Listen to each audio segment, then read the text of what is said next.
ना इधर ना उधर, सीधे मुद्दे पर नजर। और क्या है आज की खबर, आप देखना शुरू कर चुके हैं न्यूज़ 18 आपके पुनीत के साथ। मेरे साथ मेरे वरिष्ठ सहयोगी अंकुर जी मौजूद हैं और आज एक बार फिर से जो देश भर में चल रहा है उसी की हम बात करने वाले हैं। और जो सरकार ने कड़े फैसले लिए हैं उसका असर कितना हो सकता है, आगे क्या हो सकता है, क्या परिस्थितियां बन रही हैं। सर्जिकल स्ट्राइक, एयर स्ट्राइक की बात हो रही है, पाकिस्तान अपने अंदाज में जवाब दे रहा है, लेकिन इस सब से इतर कुछ चीज़ें जो निकलकर सामने आ रही है उसको डिकोड करने की हम कोशिश करने वाले हैं। अंकुर जी के पास सीधे चलते हैं। अंकुर जी, सबसे पहली बात तो ये है कि एक खबर आई कि अमित शाह पहुंचे राष्ट्रपति के पास, एक फाइल का जिक्र हुआ जिसमें लाल कलर की फाइल है। राष्ट्रपति तीनों सेनाओं के प्रमुख होते हैं, क्या मायने हैं इसके? बिल्कुल आपने सही कहा कि राष्ट्रपति को सुप्रीम कमांडर बोला जाता है और वो तीनों सेनाओं के सुप्रीम कमांडर हैं। जब आईएमए या दूसरी एकेडमी होती है वहाँ पे जब नए रंगरूट्स जो होते हैं, नए कैडेट्स जो हैं शपथ लेते हैं तो वो उन्हीं के नाम से लेते हैं कि I will obey all the order of the supreme commander of Indian armed forces and जो राष्ट्रपति होते हैं। तो जो भी नेशनल सिक्योरिटी के इश्यूज़ होते हैं, जो भी हमारे ऐसे मुद्दे होते हैं कि हमें कोई बड़ा फ़ैसला लेना है, हमें कोई हम नया एक अपनी डॉक्ट्रिन जो है उसको नई अमली जामा पहनाना है, या मुल्क पे कोई ऐसी परिस्थितियाँ आ गई है हमारे देश पे कि उन चीज़ों को अनुमति और एक तरह से उन चीज़ों के बारे में जानकारी देना, ये एक जो एग्जीक्यूटिव गवर्नमेंट होती है उसका फ़र्ज़ होता है। तो मुझे लगता है कि राष्ट्रपति महोदया को ये सारी चीज़ें बताई गई हैं, उन्हें बताया गया है कि जो सिचुएशन है ओवरऑल क्या है, और आगे जो एग्जीक्यूटिव गवर्नमेंट है यानी कि जो कार्यपालिका है, जो सरकार है, वो कोई भी फैसला लेगी तो उनकी जानकारी में होना चाहिए। तो एक ये औपचारिक मुलाकात थी जिसमें राष्ट्रपति महोदया को ये बताया गया कि इस समय देश में जो सिचुएशन है कैसी है और सरकार क्या आने वाले समय में कर सकती है। ठीक है, एक चीज़ और कि बहुत सारी चर्चा इस बात को लेकर हो रही है कि बहुत बड़ा कुछ होने वाला है।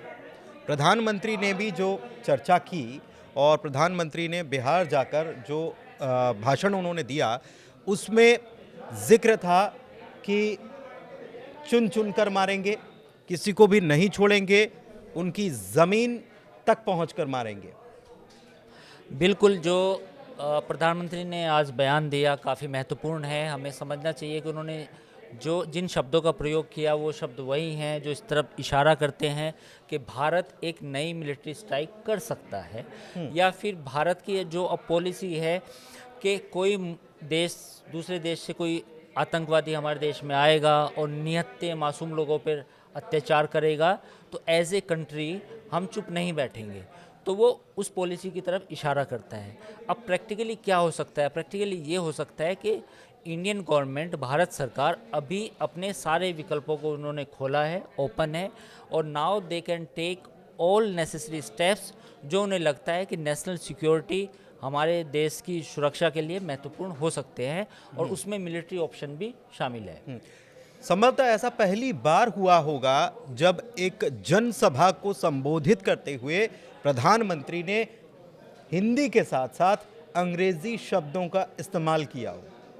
बिल्कुल, ये बिल्कुल पुनीत आपका सही सवाल है। उन्होंने इसलिए किया ताकि जो इंटरनेशनल मीडिया है या पूरी दुनिया है उस तक ये बात भारत की पहुँचे। देखिए, जब इज़राइल पर हमला हुआ था 7 अक्टूबर 2024 में, तो इज़राइल का जो पूरा इकोसिस्टम था उसने पूरी दुनिया को बताया था कि कैसे हमास के जो आतंकवादी हैं उन्होंने बच्चों को जलाया, महिलाओं को गोलियां मारी, जो बूढ़े लोग थे जिनकी उम्र 70-80 साल थी उनको भी नहीं छोड़ा और तड़पा तड़पा के मारा। तो इज़राइल ने पूरी दुनिया को ये कहानी बताई थी। तो प्रधानमंत्री जी ने भी अंग्रेजी भाषा में पूरी दुनिया को बताया है कि क्या आतंकवादियों ने कितनी कायराना हरकत की है, हमारे निर्दोष लोगों को मारा है। तो ये पूरी बात उन्होंने पूरी दुनिया को बताने की कोशिश की है और इसका इस्तेमाल उन्होंने अंग्रेज़ी में किया। तो एक मैसेजिंग है। तो एज ए वर्ल्ड लीडर वो पहले भी इस तरह की बातें करते रहे हैं कि मतलब अपनी बात को दुनिया तक पहुंचाने का, he is a good communicator. तो उन्होंने एक कम्युनिकेशन की एज ए टूल यूज़ करते हुए पूरी दुनिया को बताया है कि भारत पर जो आतंकवादी हमला हुआ है उसके अंजाम गंभीर होंगे। मैसेज भी दे दिया। और मेरा सीधा सवाल यह है कि क्या प्रधानमंत्री अपने इस वक्तव्य से कई सारे देशों को कॉन्फिडेंस में लेना चाह रहे हैं? बिल्कुल देखिए, भारत की जो सिचुएशन है, कुछ लोगों को लगता है कि अगर पाकिस्तान की तरफ युद्ध हुआ तो क्या उसको अमेरिका का सपोर्ट मिलेगा, क्या उसे चीन का सपोर्ट मिलेगा, क्या उसे रशिया का सपोर्ट मिलेगा। मैं साफ तौर पे कहना चाहूँगा कि 2019 के बाद भी काफ़ी डेवलपमेंट इंडिया में हुआ है, फॉरेन डायरेक्ट इन्वेस्टमेंट हुआ है, चाइना के साथ जो बायलैटरल ट्रेड है वो उरूज पर है, वो हाई है। अमेरिका के साथ भारत की दोस्ती है एक तरह से माने, क्योंकि दुनिया में सब पे टैरिफ लगे, भारत पे भी लगा, लेकिन वो एक तरह से कम टैरिफ लगा। और भारत के साथ जो ट्रेड डेफिसिट था वो भी इतना ज़्यादा नहीं है कि वो पूरा ना हो सके। तो डोनाल्ड ट्रंप जब भी ट्वीट करते हैं, जब भी कोई उनका एक्स पे पोस्ट आता है, तो वो माय फ्रेंड मोदी बोलते हैं, my the incredible people of India बोलते हैं। तो मुझे लगता है कि एज ए अगर लड़ाई भी होती है या कोई भी सिचुएशन आती है हमारे सामने एज ए कंट्री, तो हमें दुनिया का सपोर्ट मिलेगा। इस बात की गलतफहमी नहीं है, क्योंकि इंडिया दुनिया के वन ऑफ द लोहा गर्म है, सही समय पर हथौड़ा मार देना चाहिए क्या? ये मुझे लगता है कि ये जवाब सरकार देगी, कब करना है, कैसे करना है, ये मुझे लगता है कि सरकार है। ये सब अटकलबाजी है कि मैं कहूँ कि कल होगा, नहीं, ये सरकार को फैसला करेगी। कल हमारे थल सेनाध्यक्ष आर्मी चीफ कश्मीर जाएंगे, वहाँ पे सिचुएशन का जायज़ा लेंगे, देखेंगे कैसे पूरी सिचुएशन को देखा जा सकता है, कितनी ट्रूप्स हैं, कहाँ कहाँ डिप्लॉयमेंट है, उनकी जितने भी कमांडर्स हैं वो नॉर्दर्न कमांड के जो कमांडर्स हैं उनसे बात करेंगे। चिनार कोर जो पूरी घाटी की सुरक्षा करती है उनसे भी बात करेंगे। तो वो जायज़ा लेंगे पूरे हालात का, ग्राउंड सिचुएशन को एनालाइज करेंगे, एंड फिर वो सरकार को भी रिपोर्ट देंगे। फिर सरकार भी अपनी तैयारी कर रही होगी। अब सारी चीज़ें मीडिया में नहीं आ सकती कि सरकार क्या करने जा रही है, कैसे अपना डिफेंस और ऑफेंस की तैयारी कर रही है। सो तैयारी तो है, सरकार अलर्ट पर है, अलर्ट पे पाकिस्तान भी है। तो मुझे लगता है कि ये सरकार तय करेगी, जो किसी को नहीं पता चलेगा। वो मिसाइल भी टेस्ट कर रहा है, नेवी भी उसकी सक्रिय हो गई है। ये पोस्चरिंग है, उसने भी टेस्ट की है, हमने भी टेस्ट की है। INS सूरत जो जनवरी में ही इंडक्ट हुआ था इंडियन नेवी में, now he is in Arabian sea, and INS Vikrant is heading as per sources. I am quoting the media reports. I am not sure whether it is right or wrong, but INS Vikrant is also heading in the Arabian Sea. तो ये चीज़ें भी हैं कि भारत भी अपनी तैयारी कर रहा है, वो चाहे नेवल हो, एयरफोर्स की हो या आर्मी की हो। इतना तय है कि जब प्रधानमंत्री ने इशारा किया है ना, अंदर अंदर कुछ तो चल रहा है। एक चीज़ और है, बायलैटरल ट्रेड एग्रीमेंट साइन कर सकता है भारत अमेरिका से। अमेरिका खुश हो जाएगा इससे? बिल्कुल पुनीत, हमने अपनी पॉडकास्ट में पहले बताया था कि जो हमने एनालाइज भी किया था, याद कीजिए कि जो ट्रेड डेफिसिट है इंडिया का $52 बिलियन का है। $52 बिलियन कोई बड़ी रकम नहीं है इंडिया और US के साइज़ के हिसाब से। तब भी हमने कहा था कि ये ट्रेड डेफिसिट ख़त्म हो जाएगा बहुत आराम से, और ज़्यादा फर्क भारत को फ़र्क नहीं पड़ेगा। इवन मैंने ये भी कहा था कि पिछले 2019 के बाद भारत ने करीब 15 से 20 बिलियन का सामान खरीदा है अमेरिका से, defence equipment, only defence equipment. तो ये ट्रेड डेफिसिट वाला जो मसला है, ये प्लस जो ट्रेड एग्रीमेंट होने जा रहा है ये, तो मुझे लगता है कि we are in good position in the negotiation with the US।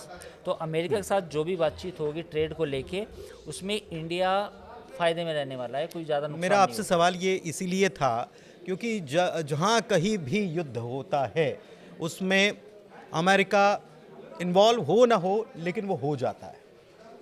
और आने वाली जो सिचुएशंस है उसमें हमने देखा 72 की जंग हमको याद है, 71 की, माफ़ कीजिएगा, 71 की जंग हमको याद है, और उसमें तब अमेरिका का रुख भी हमको याद है।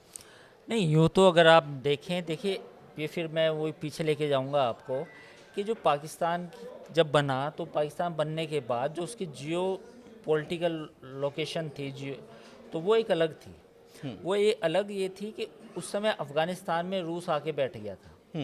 तो अमेरिका को एक साथी चाहिए था पाकिस्तान, और पाकिस्तान के जितने भी जनरल थे वो they are ready to give their Pakistan कि आप यहाँ बेस बनाएं, आप यहाँ कुछ भी करें रूस के ख़िलाफ़। तो वो तब से चला आ रहा था। लेकिन 90s के बाद, यानी कि 1990 के बाद, जब और फिर ख़ास तौर पे 9/11 के बाद पूरी डायनामिक्स चेंज हो गई। 9/11 का जो हमला था उसके बाद पाकिस्तान के तार जुड़े। एक डेनियल पर्ल एक पत्रकार थे अमेरिका के, उनको मारा गया वहाँ पे पाकिस्तान में। फिर पाकिस्तान का अपना रिकॉर्ड इतना ख़राब होता चला गया टेररिज्म को लेके कि उसने पहले तो पैसे लिए अमेरिका से, अफ़गानिस्तान में जिहाद फैलाई, फिर उसने खुद से भी उस पैसे का इस्तेमाल जम्मू कश्मीर में भी किया। तो अमेरिकन्स को ये बात बहुत देर से समझ में आई जब 9/11 हो गया कि पाकिस्तान ने डबल गेम किया है। नंबर 2, पाकिस्तान को जितने पैसे दिए उतना काम नहीं किया। थर्ड, जो पैसा अमेरिका से मिला वो सारा का सारा पैसा कश्मीर में टेररिज्म के लिए उसने यूज़ किया। तो अमेरिकन्स को ये बात बाद में समझ में आई। तो जो आपका सवाल है कि क्या अब ऐसी सिचुएशन है, तो अब ऐसे बिल्कुल नहीं है। अब अमेरिका को बिजनेस करना है। अमेरिकन में अप्रोक्सीमेटली 4 मिलियन इंडियन अमेरिकन हैं, या इंडियन ओरिजिन बोल सकते हो। तो करीब 40-45 लाख की पॉपुलेशन इंडियंस की भी है।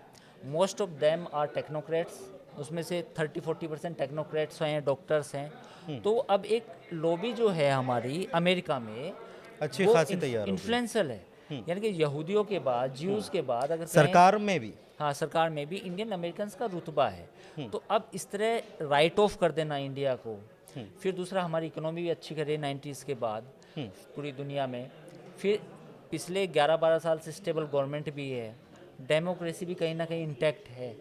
तो ये सारी चीज़ें जाती हैं इंडिया के फेवर में। तो अब ऐसे में इंडिया को छोड़ के पाकिस्तान को as a partner, as a ally choose करना अमेरिका की पॉलिसी के लिए फ़ायदेमंद नहीं होगा, वो अमेरिकन सब जानते हैं। दूसरा कि बिजनेस तो चाइना को भी करना है भारत से। बिल्कुल, ये भी सवाल है। कुछ लोगों को ये लगता है कि क्या चाइना इस पाकिस्तान का साथ देगा। कुछ लोगों ने ये भी सवाल उठाया कि इंडस वैली ट्रीटी अगर सस्पेंड होती है या पूरी तरह ख़त्म हो जाती है तो क्या चाइना ब्रह्मपुत्र का पानी रोक देगा चीन पाकिस्तान के कहने पे? ऐसा नहीं है। देखिए, ट्रेड हमेशा चलता रहा है चाइना के साथ, चाहे आपकी 62 में जंग हुई हो चीन के साथ, लेकिन ट्रेड नहीं रुका। तो इंडिया का जो चीन के साथ जो ट्रेड है वो काफ़ी मोर देन 100 बिलियंस है। तो मुझे नहीं लगता कि चीन ऐसी कोई गलती करेगा, क्योंकि चीन के पास इस समय स्टॉक पाइलअप है। सारी दुनिया उसके ऊपर टैरिफ लग चुका है अमेरिका से, उसका अपना सामान भी बेचना है। तो चीन ऐसी मूर्खता करने की उसको ज़रूरत नहीं है कि वो अपना बिजनेस, अपना जो ट्रेड है वो सस्पेंड करे या वो पाकिस्तान के साथ दे। वो पाकिस्तान को साथ देगा, लेकिन वो इतना नहीं देगा, उसको मालूम होगी कि मेरी लक्ष्मण रेखा क्या है। एक चीज़ और मैं आपसे समझना चाह रहा हूँ, और वो है ग्लोबल सिचुएशन जो कि बड़ी टेंस है, और इस बीच में अगर कोई मिलिट्री एक्शन होता है तो उसका ग्लोबल सिचुएशन पर क्या असर हो सकता है? इंडिया और पाकिस्तान की मिलिट्री जी। एक्शन, ये देखिए सिचुएशन तो वर्स्ट होगी, यानी कि ख़राब होगी, क्योंकि एक तरफ रशिया यूक्रेन का मामला सुलझ नहीं रहा। आपने आज भी पढ़ा होगा कि अमेरिका कह रहा है कि भैया जल्दी पीस डील कर लो, डांट दिया, और और एक बार फिर से डांटा जेलेंस्की को। जेलेंस्की को भी डांटा और रशिया पे भी दबाव बना कि आप क्यों नहीं कर रहे हो। दूसरा, मिडिल ईस्ट में ऑलरेडी ईरान को सेटल करना है अमेरिका को, कि या तो उसके का कोई समझौता हो या फिर उसका जो परमाणु कार्यक्रम है पूरी तरह से अबेंडेंट हो।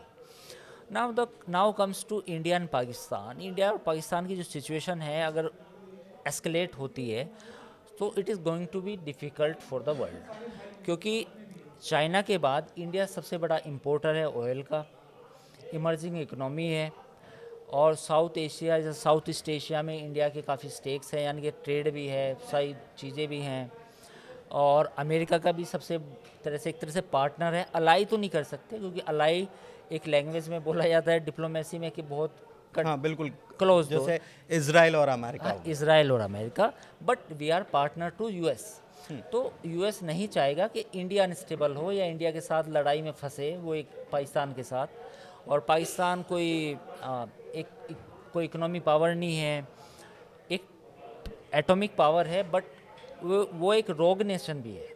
लेकिन रूस में तो अखबार जो हैं वो ये छाप रहे हैं कि भारत कुछ बड़ा कर सकता है और दोनों मुल्क जो हैं वो परमाणु संपन्न हैं। बिल्कुल, ये तो है, ये तो आप न्यूक्लियर लेकिन डिफरेंस। ये हेडलाइन तक के लिए ठीक है। हाँ, हेडलाइन तक के लिए ठीक है। मुझे लगता है कि जब आप जंग लड़ते हैं या जंग की 10-15 साल पहले तैयारी करते हैं, आपके पड़ोसी मुल्क के पास परमाणु बम हो, तो आपको ये भी पता होगा कि उस परमाणु बम को के रहते हुए कैसे लड़ाई लड़नी है। तो मुझे लगता है कुछ ना कुछ प्लान्स होगा हमारे डिफेंस के पास, हमारी सरकार के पास कुछ ना कुछ ऐसी प्लानिंग होगी, स्ट्रेटजी होगी। उनको भी मालूम है कि पाकिस्तान के पास परमाणु बम है, उनको ये भी मालूम है हमारे पास भी है, बट उनके पास भी कोई स्ट्रेटजी होगी। लोगों की भावनाएं जो हैं वो इस बार ऐसा लग रहा है कि एयर स्ट्राइक और सर्जिकल स्ट्राइक जैसे कदमों से शायद शांत ना हो। तो क्या भारत की तरफ से जो अभी कदम उठाए जा रहे हैं वो काफ़ी हैं पाकिस्तान को सबक सिखाने के लिए, या फिर और इंतज़ार किया जाएगा थोड़ा सा? देखिए, 2-3 चीज़ें हैं, ये अजम्पशन है, हाइपोथेटिकल क्वेश्चंस हैं। इंडिया क्या कर सकता है? इंडिया के पास ऑप्शन है पीओके में अटैक करने के। इंडिया के पास ऑप्शन है पीओके से सटा जो इलाका है बहावलपुर, जहाँ पे जेईएम जैश ए मोहम्मद का हेडक्वार्टर है। लश्कर तैयबा के हेडक्वार्टर पंजाब में भी हैं, बेस पंजाब में भी है, पाकिस्तान पंजाब में। एंड पीओके में ऑलरेडी कई आतंकवादियों के अड्डे हैं, उनको निशाना बनाया जा सकता है। दूसरा एक बात ये भी है कि पाकिस्तान पर दबाव बनाने के लिए जो उसका कराची पोर्ट है उसके आसपास घेराबंदी की जा सकती है। और बाकी ये है कि ये देखने वाली बात होगी कि क्या इस बार कोई नई चीज़ की जाएगी जो पहले नहीं की गई। क्योंकि पिछली बार तो सर्जिकल स्ट्राइक हुई, बालाकोट हुआ। तो नाउ क्वेश्चन के क्या हम बहावलपुर जो कि पंजाब में आता है, रावलपिंडी जहाँ पे पाकिस्तान फ़ौज का हेडक्वार्टर है, तो क्या हम वहाँ तक स्ट्राइक करेंगे? तो ये सब सवाल हैं, इसका शिमला जवाब। समझौता रद्द कर रहा है। शिमला समझौता की अब कोई मायने पहले भी नहीं था, क्योंकि पाकिस्तान ने कभी उसको माना ही नहीं। शिमला समझौते का मैं आपको एक बात बताना चाहूँगा कि उसमें क्या क्लॉज थे। उसमें एक क्लॉज ये थे कि आपके कोई भी बायलैटरल इश्यूज़ होंगे वो इस समझौते के तहत आप डिस्कस करेंगे, आपस में बैठ कर भी। बात करेंगे, कोई तीसरा शामिल नहीं हाँ, होगा। भारत ने वो इसलिए किया था क्योंकि भारत ये चाहता था कि जो गलती हम कश्मीर मामले को यूएन लेके चले गए थे, उस गलती को ठीक करने की कोशिश की गई थी समझौते के द्वारा। लेकिन वो मानता ही नहीं है पाकिस्तान। लेकिन अब पाकिस्तान अब किया है अबंडेंट, लेकिन वो उसने कभी पहले भी नहीं माना। पहले भी आप ये देखिए कि जब भी बातचीत हुई तो कश्मीर को लेके वो कहता था कि यूएन में उसने मुद्दा दूसरे उठाया, मुल्कों से उसने बयान दिलवाए, आईओसी में उठाया, international organisation of Islamic countries में, इस्लामिक ऑर्गेनाइजेशन में उठाया, वहाँ पे इस मुद्दे को उठाया, यूएन में उठाया। तो पाकिस्तान तो कभी ने इसको बायलैटरल रहने ही नहीं दिया। वो चाहता था कि ये इंटरनेशनल लेवल पे ये उठता रहे, गर्म रहे, और ये जैसे बाकी दुनिया में और मुद्दे हैं, फ़लस्तीन का मुद्दा है, ये भी मुद्दा ऐसे बने। तो शिमला समझौता पाकिस्तान ने जो आज होल्ड किया है उसका पहले भी कोई मतलब नहीं था, आज भी कोई मतलब नहीं है, और आगे भी उसका कोई मतलब नहीं होगा। पूरी दुनिया ने इस पहलगाम में जो कुछ हुआ उसके बाद सबने निंदा की, भर्त्सना की। पाकिस्तान के डिफेंस मिनिस्टर कहते हैं इसमें हमारा हाथ नहीं है। नहीं, सबसे अद्भुत है ये। एक बात सोचिए, prime minister of Pakistan Shahbaz Sharif ने अभी तक इसकी निंदा नहीं की। मैं वही कह रहा हूँ कि ये अद्भुत है कि आप क्या कह रहे हो। देखिए, आप सफाई पहले दे रहे हो। आप पाकिस्तान के डिफेंस मिनिस्टर ख्वाजा आसिफ ने जो बात कही कि हम इसकी मजम्मत करते हैं, हम इसकी निंदा करते हैं, बट ये इंडिया का अपना सिक्योरिटी फेलियर है। हमारा हाथ नहीं है। और दूसरा, जो कश्मीर में जो जो ग्रुप्स हैं ये उनका काम है, इसमें पाकिस्तान का कोई रोल नहीं है। ये बेकार की बात है, क्योंकि बिना पाकिस्तान के सपोर्ट के जिस तरीके से उन्होंने हमला किया, कुछ लोगों ने बताया उनके जो टेररिस्ट थे उनके ऊपर कैमरे भी लगे हुए थे, फिर उन्होंने जिस तरीके से बात की कि आपका मज़हब क्या है और कलमा पढ़ के सुनाइए, तो जो इस तरह की चीज़ें थी वो कहीं ना कहीं उनको ट्रेन किया गया था, उन्हें बताया गया था कि पूरा जो अटैक है वो कैसे करना है। एक चीज़ और बिल्कुल शॉर्ट में मैं जानना चाह रहा हूँ, भारतीय भी सुरक्षित नहीं रहेंगे। अगर ऐसी स्थिति बनी तो पाकिस्तान में भारतीय भी सुरक्षित नहीं रहेंगे, ये क्या बता रहा है? मतलब इस सवाल को मैं समझ ये पाकिस्तान की सरकार की तरफ से ये जो खबरें आ रही हैं उसके मुताबिक ये कहा गया पाकिस्तानी हिंदू पाकिस्तान में भारतीय जो हैं, जैसे पाकिस्तान भारतीय जो भारत में जो पाकिस्तानी रह रहे हैं उनको बाहर जाने के लिए हमने कह दिया कि आप छोड़ दीजिए, तो वहाँ पर भारतीय सुरक्षित नहीं रहेंगे, ये एक बयान आ गया। हाँ बिल्कुल। अब ये तो उनकी बेसिर पैर की बातें हैं। और ऐसा कर देंगे तो क्या नहीं, ये अभी देखिए उनकी हरकतें चालू हो गई है।